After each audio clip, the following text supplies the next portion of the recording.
¿Alguna vez te has preguntado qué películas de la década de 1970 fracasaron tan estrepitosamente que entraron en la infamia cinematográfica?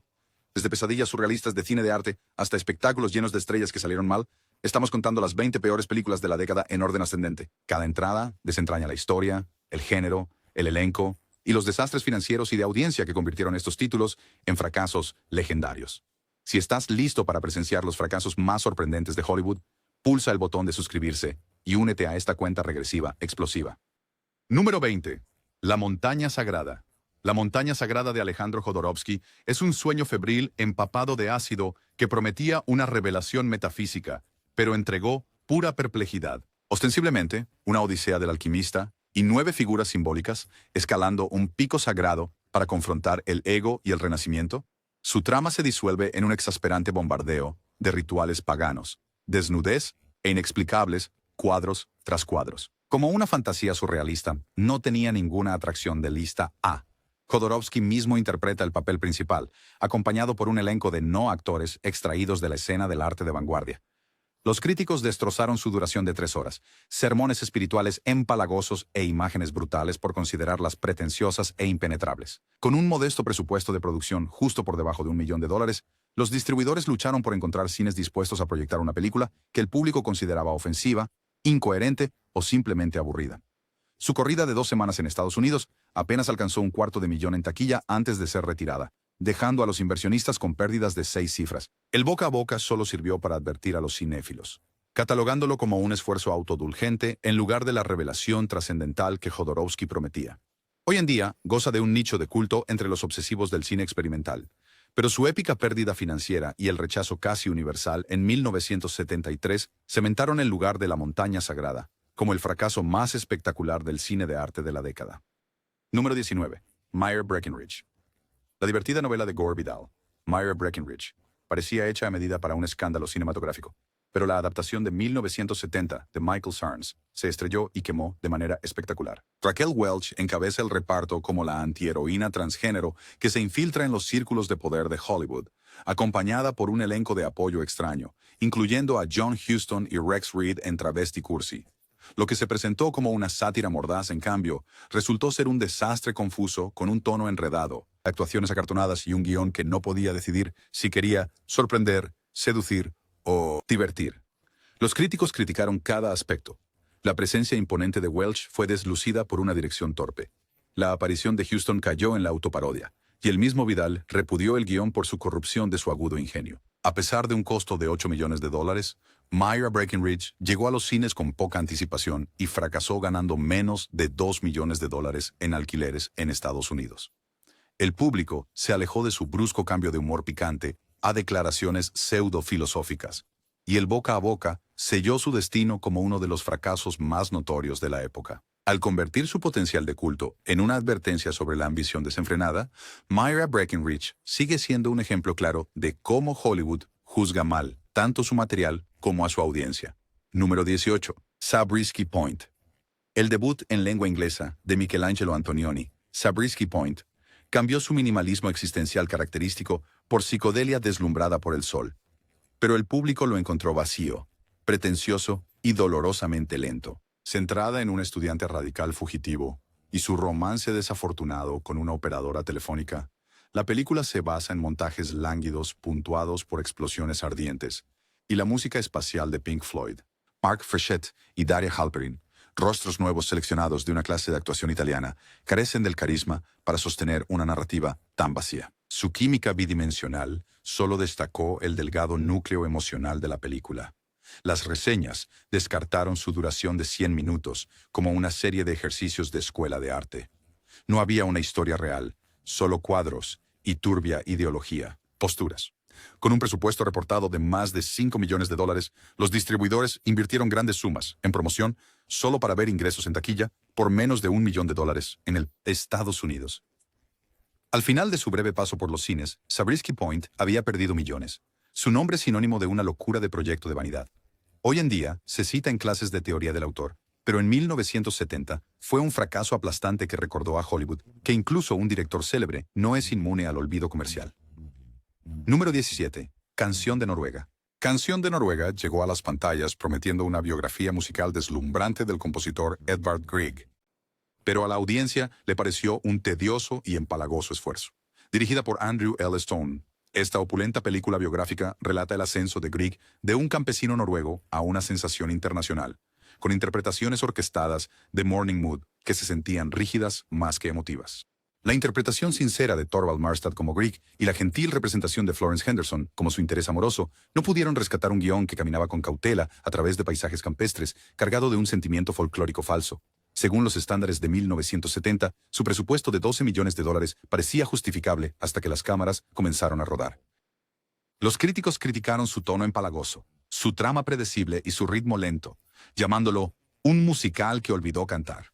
Con el boca a boca reducido a un goteo, Song of Norway llegó a recaudar menos de $3 millones en la taquilla de Estados Unidos, acumulando uno de los mayores déficits de la década. Más allá de su desastre financiero, el público rechazó su romanticismo insulso en un momento en que Hollywood rebosaba de energía contracultural.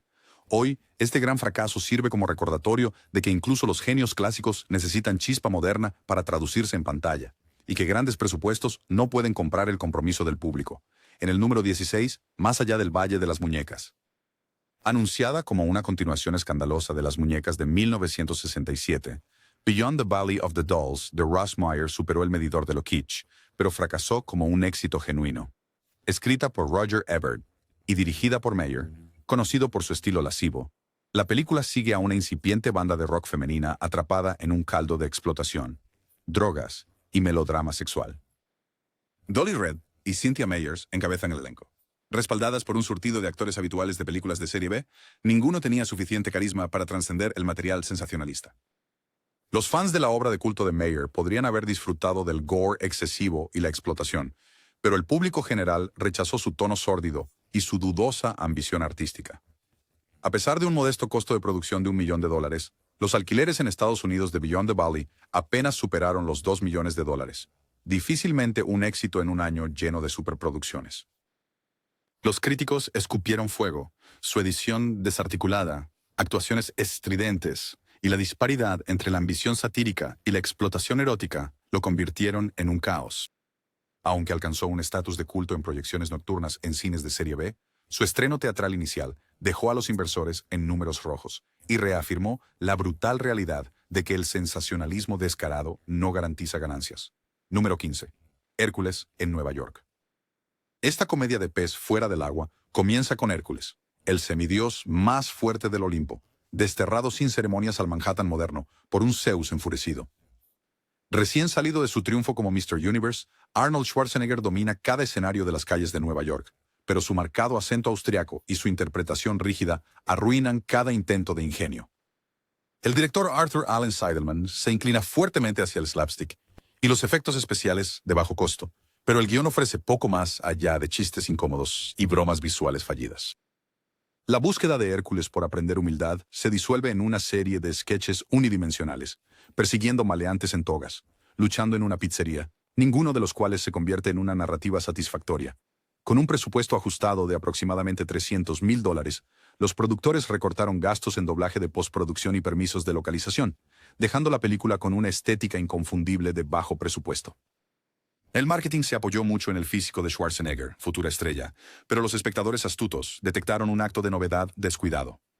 Cuando llegó torpemente a los cines en julio de 1970, los críticos lo calificaron como dolorosamente amateur y completa tontería, y el boca a boca selló su destino. La película recaudó apenas $445,000 en el ámbito nacional, apenas suficiente para cubrir los costos de rodaje, y hundió a sus patrocinadores en números rojos una vez contabilizados los gastos de publicidad y distribución. Hércules en Nueva York se erige como una advertencia.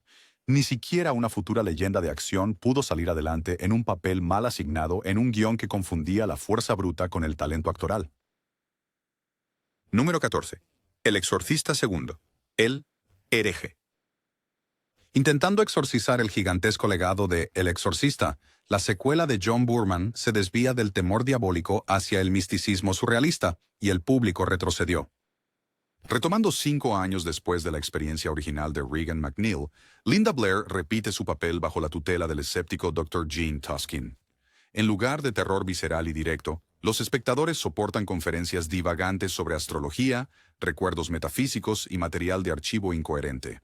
La gravedad de Burton se apagó, Contra un guión que no puede decidir entre horror, filosofía o experimento de cine-arte, mientras James Earl Jones aparece en cameos crípticos que se sienten añadidos. Un presupuesto informado de $14 millones se disparó mientras Boorman perseguía visiones de otro mundo, pero el factor miedo se perdió en la traducción. A pesar de una fuerte promoción y proyecciones de medianoche, las rentas en Estados Unidos se estancaron por debajo de $10 millones. Los críticos lo etiquetaron como una historia de fantasmas incoherente y un sermón pretencioso sin alma. Y el público huyó de los cines después del primer fin de semana. La herida financiera de El hereje dejó a los ejecutivos del estudio nerviosos sobre las secuelas de terror y demostró que el reconocimiento de nombre y el poder de las estrellas no pueden exorcizar una narrativa fracturada o una ambición equivocada. Número 13. Valentino.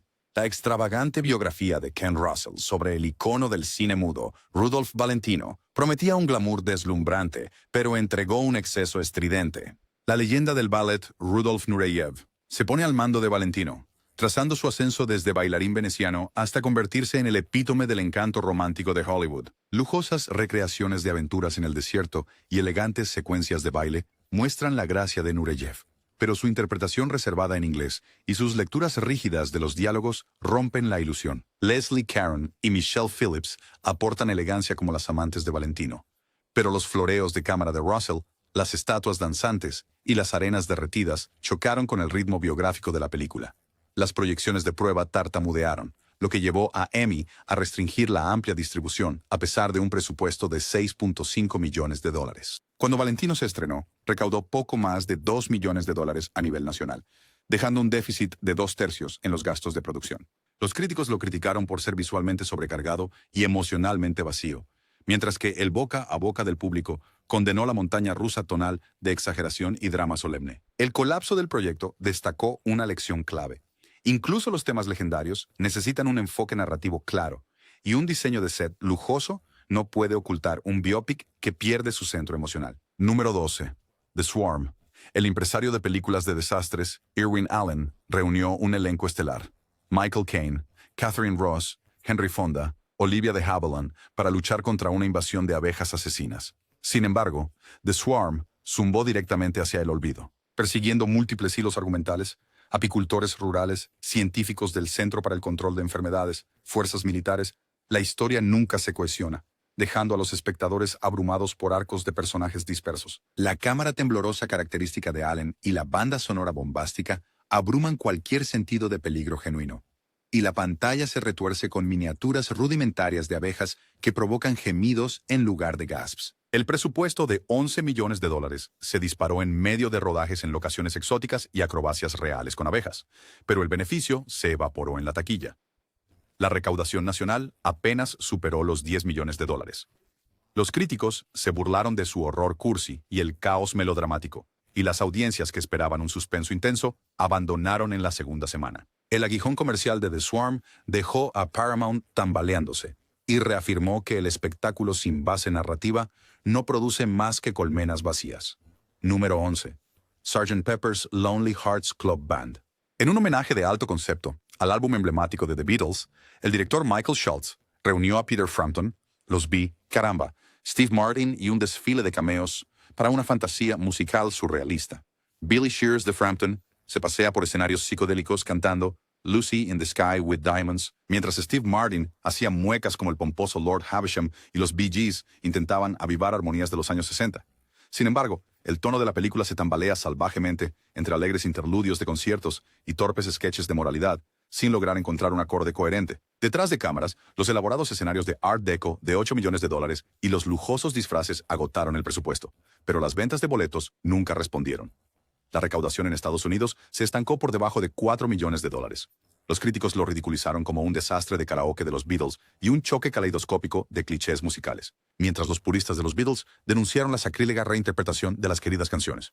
Los distribuidores la retiraron silenciosamente de las pantallas en pocas semanas, y los inversionistas quedaron afrontando grandes pérdidas. Sgt. Pepper's Lonely Hearts Club Band es prueba de que apelar a la nostalgia exige reverencia y claridad narrativa, sin las cuales incluso el espectáculo más colorido no puede alcanzar el éxito en taquilla. Número 10. La isla del Dr. Moreau. La isla del Dr. Moreau prometía una aterradora fusión de horror y ciencia ficción, pero ofreció una carnicería risible. Un D.A. Adaptada de la novela de H. G. Wells, la trama sigue a un científico trastornado que crea grotescos híbridos de humano y animal en una isla apartada. El director Don Taylor reunió a estrellas como Burt Lancaster, Michael York y Bárbara Carrera, pero ninguno pudo salvar un guión poco elaborado. La gravedad de Lancaster y la sinceridad de York fueron eclipsadas por los cortes impuestos por el estudio, que eliminaron cruciales desarrollos de personajes. El presupuesto aumentó a más de $3 millones, ya que los ejecutivos exigieron más espectáculo, solo para revelar monstruos gomosos y animatrónicos torpes. Cuando la isla se estrenó en el verano de 1977, los propietarios de los cines se resistieron a su sombría imaginería y subtramas apenas camufladas.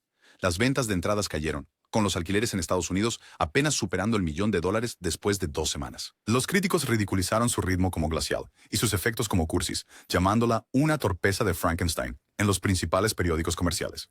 Los entusiastas del horror criticaron la tensión lenta, mientras que los fanáticos de la ciencia ficción condenaron la incoherente construcción del mundo del filme. El marketing puso el nombre de Lancaster en carteles llamativos, pero el poder de la estrella no logró atraer al público. La versión truncada de 80 minutos para televisión mutiló aún más la coherencia narrativa, consolidando la mala reputación de la película. El experimento cinematográfico del Dr. Moreau dejó a los inversores escribiendo pérdidas de 6 cifras y archivando las propuestas de secuelas. Hoy en día, sobrevive solo como una advertencia. Incluso el talento veterano y el material de origen clásico no pueden redimir una ejecución descuidada. Número 9. Zardoz. Zardoz irrumpió en los cines como la audaz incursión de ciencia ficción de Sean Connery, pero se desplomó en lo absurdo casi instantáneamente. Dirigida por John Boorman, la película imagina una sociedad post-apocalíptica gobernada por eternos divinos y cazada por brutales salvajes. Seth de Connery, un ejecutor vestido de cuero armado con una piedra de Dios roja voladora, interrumpe esta extraña utopía de manera desconcertante. Junto a Charlotte Rampling y John Alderton, Connery navega un guión lleno de filosofías crípticas e imágenes surrealistas. Diseñado para impactar, Zardoz, en cambio, provocó risas incrédulas con sus icónicos shorts rojos tipo pañal y su diálogo enrevesado. Los costos de producción, estimados alrededor de $2 millones, aumentaron mientras Boorman perseguía escenarios elaborados y efectos visuales poco convencionales. El entusiasmo inicial destacaba el atractivo de Connery, pero las ventas anticipadas de entradas flaquearon una vez que las vistas previas para la prensa desataron críticas mordaces. Los críticos atacaron su ritmo pesado y tono excesivamente serio, calificándolo como un desastre cósmico en Variety. El público general se apartó de su ideología pretenciosa y estética extraña, abandonando los cines al final de la primera semana. Las recaudaciones en taquilla en Estados Unidos se estancaron por debajo de $1 millón, dejando a los socios de distribución contando pérdidas considerables. Los intentos de merchandising y las proyecciones nocturnas no pudieron resucitar el interés por esta curiosidad enigmática. Con el tiempo, Zardoz ganó estatus de culto, pero en 1974 fracasó tan mal que Connery se distanció del proyecto. La ruina financiera de la película y el rechazo del público la marcaron como uno de los fracasos más espectaculares de ciencia ficción de la era. Número 8. Al fin llegó el amor. Al fin llegó el amor intentó revivir la edad de oro de los musicales de Hollywood, pero terminó en un desastre flamboyante. El director Peter Bogdanovich sacó de los clásicos de Cole Porter, organizando actuaciones vocales en vivo contra canales venecianos y grandes salones de baile. Burt Reynolds y Sybil Shepherd hicieron sincronización labial en el lugar, creando voces desiguales que chocaban con las grabaciones pulidas de la orquesta de estudio. Michael York, Madeline Kahn y Dorothy Lyman reforzaron el elenco, pero ninguno logra navegar el desequilibrio tonal de la película. El director de fotografía, Laszlo Kovacs, llenó el encuadre con vibrante Technicolor, pero la reverencia de Bogdanovich por la nostalgia ahogó el impulso narrativo. Costando $6 millones, la producción se infló mientras se regrababan escenas y números musicales tras duras proyecciones de prueba. Los críticos criticaron su sonido mezclado confuso y dirección autoindulgente, llamándolo un triste homenaje a una era que nunca comprendió. El público que esperaba mover los pies se encontró con una aburrida exposición y un ritmo incómodo en lugar de la evasión que hace sentir bien. Los ingresos de taquilla apenas alcanzaron $1 millón en el ámbito nacional, pulverizando las esperanzas de los inversores de avivar un renacimiento musical. El boca a boca se volvió implacable, y los propietarios de cines retiraron las copias después del primer fin de semana desfavorable. Reynolds se distanció públicamente del desastre, mientras que el impulso de la carrera de Bogdanovich se tambaleó después de un fracaso tan notorio. A pesar de sus lujosos visuales, At Long Last Love sobrevive solo como un cuento de advertencia de Ambi. Va en ti, Waiki Pant. Sustituto del corazón narrativo. Número 4. El mensaje. La ambición chocó con la controversia en la épica biografía de Mustafa Akkad, El mensaje, concebida como la historia del Islam y respaldada por un presupuesto de $10 millones. Anthony Quinn encabeza como Hamza, guardián del profeta Mahoma, en un extenso relato de 178 minutos sobre el nacimiento del Islam, filmada en Marruecos después de que la oposición saudí cerrara la producción en la Meca. Las autoridades religiosas revisaron cada palabra. Sin embargo, los rumores de que Peter O'Toole y Charlton Heston dirigían disturbios en Karachi pintaron la filmación de sangre y miedo. A pesar de los meticulosamente elaborados paisajes del desierto y un elenco lleno de estrellas, los cines se resistieron ante 11 amenazas de muerte, un marketing desganado y una versión árabe de 198 minutos, mientras que las ganancias en Estados Unidos se estancaron en alrededor de $2 millones. Los ingresos mundiales alcanzaron los $15 millones, pero los costos de distribución y promoción llevaron las pérdidas netas a varios millones de dólares. Los críticos criticaron su tono insípido y comprometido y su espectáculo excesivamente largo y cargado de política. Y las protestas provocaron cancelaciones que estrangularon el impulso de la taquilla. Las heridas financieras y de reputación de The Message subrayaron los peligros de abordar la historia sagrada en el cine. La reverencia sin claridad dramática puede provocar tanto rechazo como la blasfemia total. Número 3. Sorcerer. La película Sorcerer de William Friedkin estaba destinada a rivalizar con The French Connection y El Exorcista hasta que estalló en taquilla. Con un presupuesto que pasó de $2.500.000 a más de 22 millones, este thriller a nivel mundial envía a 4 hombres desesperados a través de América Latina para transportar nitroglicerina en camiones destartalados a través del infierno de la jungla. La inquietante banda sonora de Tangerine Dream y la cinematografía dinámica de Friedkin generaron expectación inicial, pero los distribuidores se detuvieron cuando las vistas previas revelaron un final pesimista y un título que engañaba a las audiencias que esperaban magia. A pesar de una nominación al Oscar por edición de sonido, las rentas en Estados Unidos apenas alcanzaron $6 millones y a nivel mundial apenas superaron $9 millones, dejando una brecha de $13 millones solo en producción. Los críticos lo condenaron como un experimento noble deshecho por el ego, mientras que los jefes de los estudios culparon a la mala promoción y el gasto excesivo. El desastre de Sorcerer llevó a la bancarrota a Film Properties International y manchó la reputación de Friedkin, mostrando que el prestigio de un autor no puede proteger una apuesta sin ganchos claros para la audiencia. Número 2. Damnation Alley.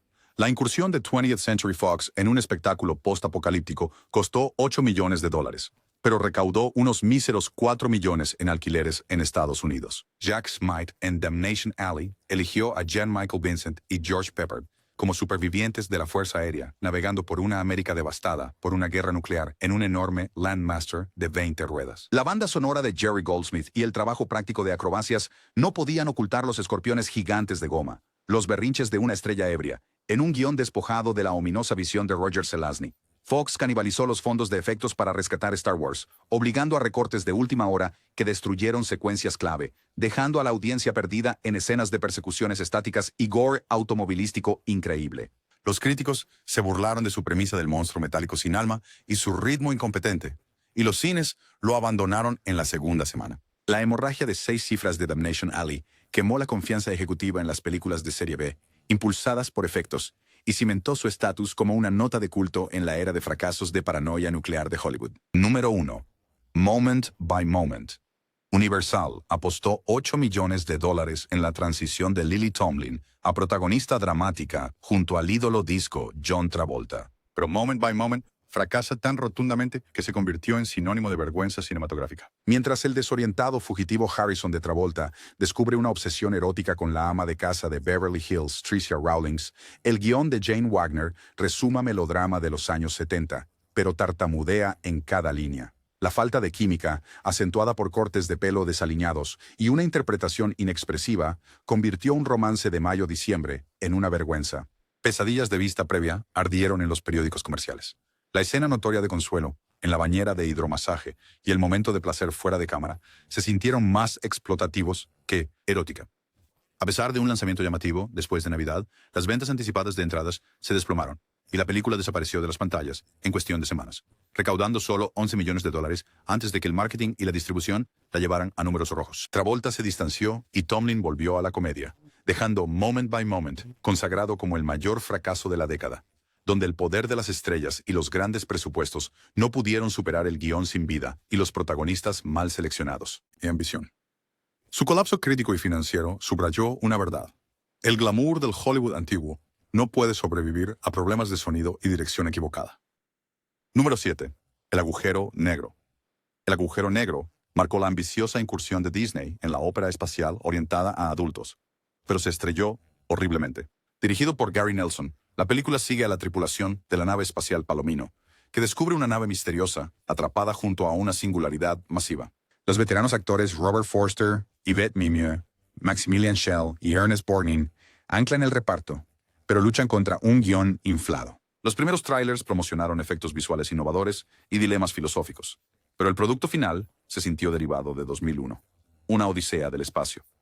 Los costos de producción se dispararon a $20 millones gracias a los elaborados escenarios, experimentos pioneros con CGI y efectos prácticos a gran escala.